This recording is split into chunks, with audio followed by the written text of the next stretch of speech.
I want to thank everybody for joining with us today. In particular, I want to thank Price International and Rodney Price for hosting this event today. This is a part of a process that I've been undertaking going across the entire state of Texas over the past few months, getting to visit with local businesses who are contributing to our community, local businesses that may fit within the category of small businesses. Small businesses represent most of the businesses in our state. There's more than 90% of all businesses in the state of Texas are small businesses, and they hire about half of the entire workforce in the state of Texas. And so I've been traveling the state, learning what their challenges are, and then focusing on the state being able to address their challenges either immediately or in the upcoming session.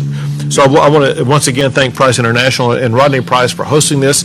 I want to thank Annie Spillman with the National Federation of Independent Business, an entity that deals with small businesses here in the state of Texas, as well as thank all these business leaders around us today who provide a very meaningful input into issues and challenges that they are facing.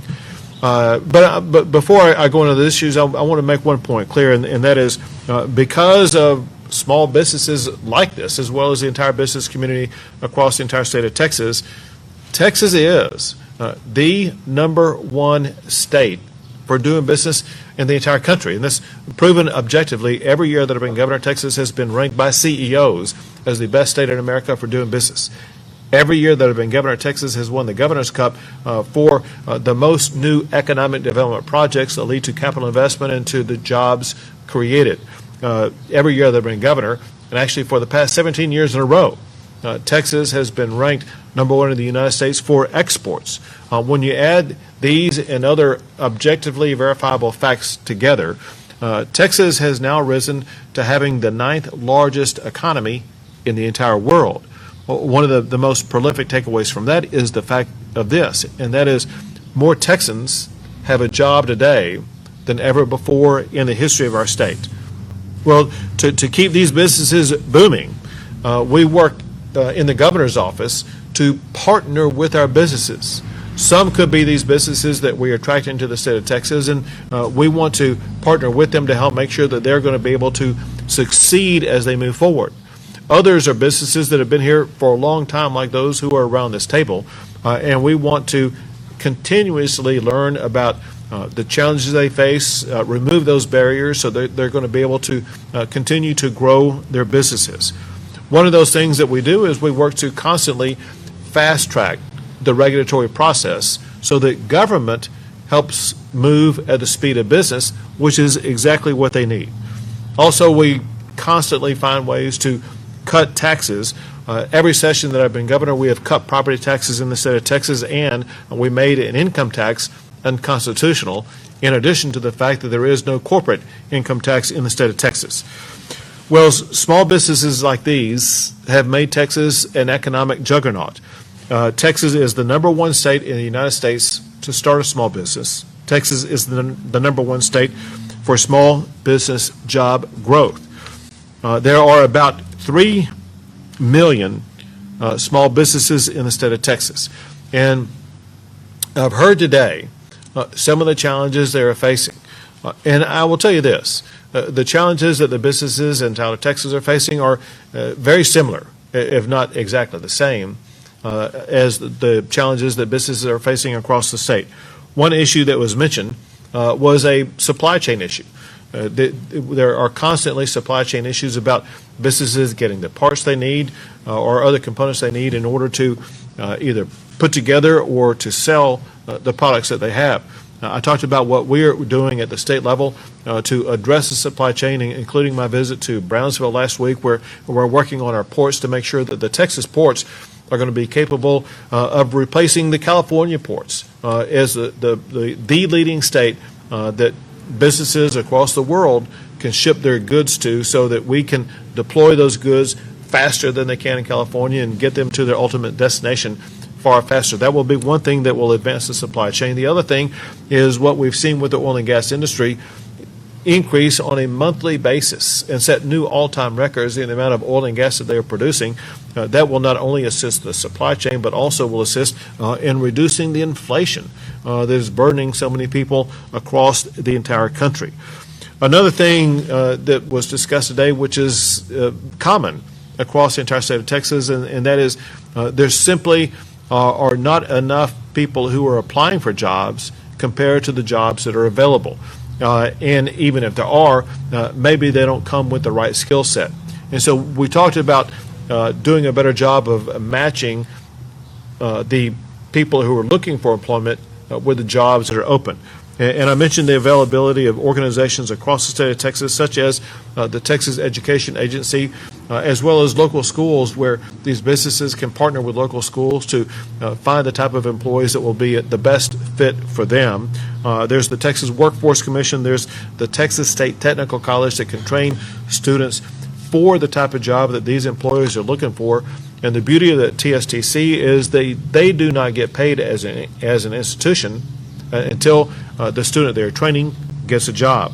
And then at the bigger scale, there are the universities we have in the state of Texas, including UT Tyler, for example. They can get involved with their local businesses here in Tyler, Texas, or in the entire region to make sure that they are working to graduate students with skill sets that fit with the job needs in the local area.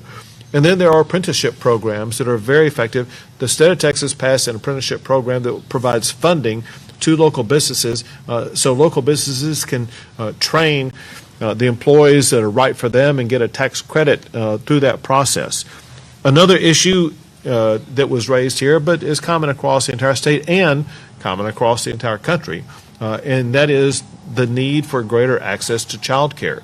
It's an issue that arose during the time of COVID, and we're working at the state level to onboard more people who are involved in the child care process so that parents who want to go back to work will have a place where the children can be during the time that a parent is at work. In addition to that, I told all the business leaders assembled here today what Texas is seeking to do to make the cost of doing business go down even more. I have rolled out previously a taxpayer bill of rights so that small businesses would receive a property tax exemption. So the way property taxes work for small businesses, they pay property taxes on their real estate property and on their business personal property, like equipment. Under my taxpayer bill of rights, businesses would receive a property tax exemption on up to $100,000 of their business personal property. That will lower the cost of doing business for these small businesses, that will spur the economy even more, spur their capability of hiring more people, paying more people, so that businesses can continue to grow. The bottom line is this: the state of Texas continues to keep taxes low and rein in property taxes, to keep regulations reasonable and predictable, to invest in robust infrastructure, and to constantly work to develop the best workforce in America. With the state of Texas working together with our local partners and with our local business leaders, we will keep Texas the best state in America to do business and to grow jobs. With that, I would like to turn it over to our host for the day, and that is Rodney Price with Price International. Thank you. It's an honor and a privilege to have Governor Abbott visit us today. I want to thank you for the effort and the interest that you are showing to try to help relieve the tax burdens that we face as small business owners. It is significant, and we appreciate it, and we don't take it for granted. I would like to also thank each of the business owners here at the table for being generous with your time and being willing to be here today. I also want to say that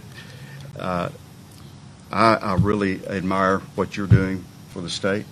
It's no coincidence that we have large companies coming to the state of Texas in droves. And in fact, Navistar, our parent company, just opened a new factory in San Antonio, a $250 million factory. In the first truck that rolled off that assembly line was an electric vehicle. And so, of course, that's where things are moving. But more importantly, I appreciate the values that you stand for. Those are important to us, and I know that those values are what are the basis for your leadership. And I want to thank you for that. Thank you. Appreciate you. You bet. You want to tell us about this truck behind us? Yes, I would say, unfortunately, if you ordered one today, we would be well into 2023 before we could get it delivered. Wow. But this is a truck that we have sold. Every truck we have is sold. We've just not given it to the customer yet. But it's a fuel distributor and a local business that has been a customer of ours for a long time. You should autograph it. That's an idea. Thank you. I'll do it. So it's not the type of truck that someone living in a neighborhood would buy and park in their garage? No, that wouldn't work out very well. Next, we have Annie Spillman of the National Federation of Independent Business. Thank you, Governor. Well, yes, thank you for having me, Rodney, and all of your crew here. Price International has been a member of NFIB for 52 years. So that's saying something about, I think, both of us. So NFIB truly is the voice of small business in Texas and around the country. And so while we could say we have our pulse on small business, the small business owners are the ones that have the pulse on, our economies and our communities. And as small businesses go, so does our economy, and so do our communities. Obviously, business owners across the country are going through a lot right now, and they were pre-COVID. Before COVID, small business owners identified uncertainty over economic conditions, uncertainty over government action and government regulation among their top biggest problems and priorities. But also on that list were taxes, federal taxes and state taxes. I can say that the reason why these folks are sitting around the table and why just NFIB alone has over 20,000 small business members in the state, but why these businesses are able to operate is because you have kept the regulatory burden down. We still have the uncertainty is what's going to happen on the federal level. Some of the things that have been proposed there don't work for small businesses and don't work for this country, so we'll figure that out. But until then, dealing with supply chain issues and labor shortages can be a little bit, I wouldn't say easier, but easier to swallow when you know that you don't have the government breathing down your back. And in Texas, that's not the case, and we appreciate that. I like that you call your solutions to property tax the Taxpayer Bill of Rights, and that's what it should be. Small businesses have the right to own and operate their businesses in the state, and it is their right to have to have transparency when it comes to taxes. And you did that through your previous legislation, yours that you signed into law and made a priority with really reforming the tax system. And so now this is the next step, like you said. So any amount of money that small businesses can save, they're not going off and buying a third or fourth home or a condo or a jet. They're putting it right back into their business. They're buying more equipment. They're investing it back into their employees. And guess what? Those folks are investing it back into the community. And that's why it works in Texas. And I believe we've got a great model, and I appreciate your leadership on that. I just think the state, we need to also, I always tell when I'm in front of media, please remind everybody to pack your patience when you're at a local restaurant or a retailer and they may not have what you want on the menu, or service is a little bit slower, or you're trying to order something and it's back ordered.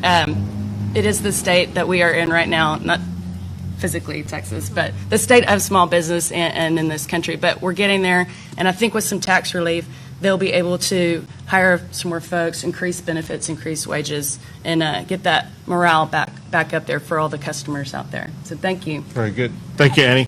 We'll be happy to take a few questions. Governor Abbott, I was curious, when it comes to this discussion here today, I noticed a variety of different business leaders. Why Tyler and why Price International specifically for this discussion? Well, first, every region in the state of Texas is important to the future of the state of Texas, and that's why I'm traveling across the entire state so that I can learn from regions like Tyler, Texas, about what can we do here to assist them. The issues that we talked about last week in Brownsville, at the Port of Brownsville, were unique to that port. What we're talking about here are issues that are a little bit more unique to these types of businesses into this region. We want to make sure that we have a government in the state of Texas that's going to be working for all small businesses across the state. One thing I know for a fact that will be good for all businesses is if the legislature will pass this taxpayer bill of rights that will reduce tax burdens on our small businesses in the state of Texas. Any other questions? I have one not related That's to all the right. conversation here today. We have some severe weather moving through parts of East Texas, or rather the threat stretches over to North Texas. I'm just curious, as governor, keeping an eye on it today? Well, listen, we're keeping a close eye on the potential severe weather in this region. It could spawn tornadoes. You never know exactly what may happen. We went through an episode of severe tornadoes a couple of weeks ago, and through local media, through local official alerts, people were able to learn about it in advance, sometimes minutes in advance, and able to take the cover they needed, and it saved lives. And so we urge people to stay tuned to the local media, stay tuned to what your local officials are saying so that you will be prepared. Remember this very important fact, and that is your property is important, but your life is even more important than that. Do everything you can to protect your life and then protect your property. That is in addition to what we've been dealing with across the state concerning fires. There may be less fire-based issues here in the greater Tyler region. There have been prolific fire-based issues across the entire state of Texas. I want to give credit to all the firefighters who have been putting their lives on the line, battling fires ranging from the Panhandle all the way to South Texas. They've been doing a terrific job minimizing loss of life, minimizing loss of housing and other property. And so Texas emergency responders are doing a fantastic job. They will be working 24/7 to respond to any storms that may be sweeping through the greater Tyler area later today. Thank you, guys. Thank you all. Most importantly, thank you all very much. Governor.